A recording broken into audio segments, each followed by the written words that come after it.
Last time I reviewed the first episode of Series 5 of Game of Thrones entitled The Wars to Come, and I just want to say thank you to everyone who watched it and commented. It means a lot, and that is why I have decided to continue with these reviews.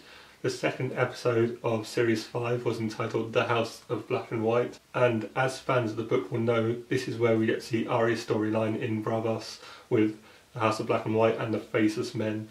We first met the Faceless Men and the name Jack and Hadar in Series 2 of Game of Thrones when Arya was stuck at Harrenhal for a little while and all that sort of stuff happened then, and it's really cool to see the actual House of Black and White that we've been waiting so long to see.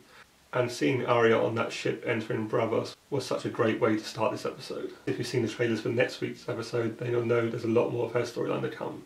Another storyline that we got to see a lot more of in this episode was Brienne and Pod. This episode sets them off in a new direction with a new purpose, and I can't wait to see how that pans out. No doubt that you've heard that this season is the season where certain character storylines will start diverging from the books a little, and that's starting to happen particularly with Brienne, especially as in this episode they encounter Littlefinger and Sansa, and their sort of storylines are starting to intertwine a little bit, which doesn't quite happen in the book. And while their scenes were also pretty short, they added a little bit of humour into the episode, which I thought was a really good way to go about it. Another thing that I've been waiting for absolutely ages is to see Dorne, and in this episode we finally get to see it. We also get to see the new Marcella as well, and a whole host of new characters. The Sand Snakes also got a mention in this episode, so hopefully we'll get to see them in action in a little while.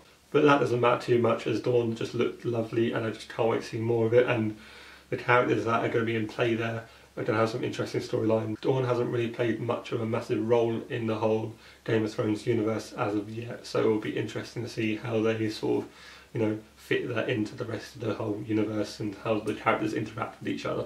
But I thought I got quite a good introduction with Oberyn Martell last season, and it's just a shame that he wasn't able to stick around, if you know what I mean. Aside from Arya's storyline, the other areas of Essos we got to see were lots of stuff in Marine with Dany and her and Sully, the Sons of the Harpy. She has a bit of ethical and moral dilemmas, and she's trying to deal with people who don't like her as well as the people who do, and it's just so much going on. It's a melting pot and there's so much going to happen there, and I just can't wait to see how they deal with it. We also got to see another little clip of Tyrion and Varys doing a little discussion dialogue, and I'm so glad that we got to see more of it in this episode. There's not a lot for them to do at the moment, and as I said last week, I really can't wait to see more from those two. I thought it was interesting that we got to see Bronn again, see Larys, and we got to find out a little bit more about Cersei steaming as well. In the books, as he is in the show, Bronn is initially paired with Tyrion a lot, and their back and forth is so interesting that they decided to keep him on as a character in the TV show, because in the books he sort of fades away, but now he's doing more,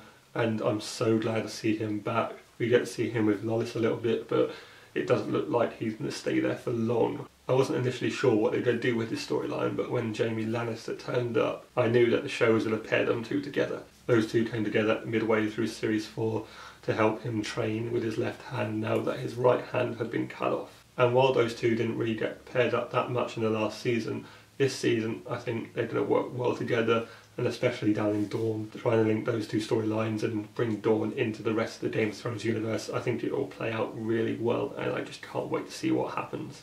Last season we got to explore the Lannister and Martell relations in the capital. Now in this season it looks like we're going to explore those more down in Dorne. At the other end of the kingdom, at Castle Black, it is finally time to elect the new Lord Commander. Stannis does make Jon an interesting offer in this episode, but as you would expect, he turned it down, and that will play into some interesting storylines later in this season. And I thought the bit where they were nominating the candidates for the new Lord Commander was really, really cool. All the other speeches were quite nice and quite well done and understandable, but it was Sam's speech proposing that Jon be elected the new Lord Commander, which was the most incredible thing. I was on my feet going, yes!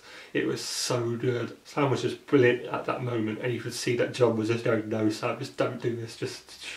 But Sam was going, and he was just great. And I thought the deciding vote cast by Maester Aemon was a brilliant move and a lovely shot, and when the other characters were cheering Jon's victory, I was right there with them, cheering along, and I thought it was such a great moment. Speaking of great moments, the House of Black and White episode ended with one of the best. A shot of Drogon on top of the Great Pyramid. Last week we got to see just how big his brothers Rhaegal and Viserion had got since being trapped in their underground dungeon. But seeing Drogon was just astounding. He's got so big as well. He's incredibly massive, and to see him flying off at the end was just brilliant.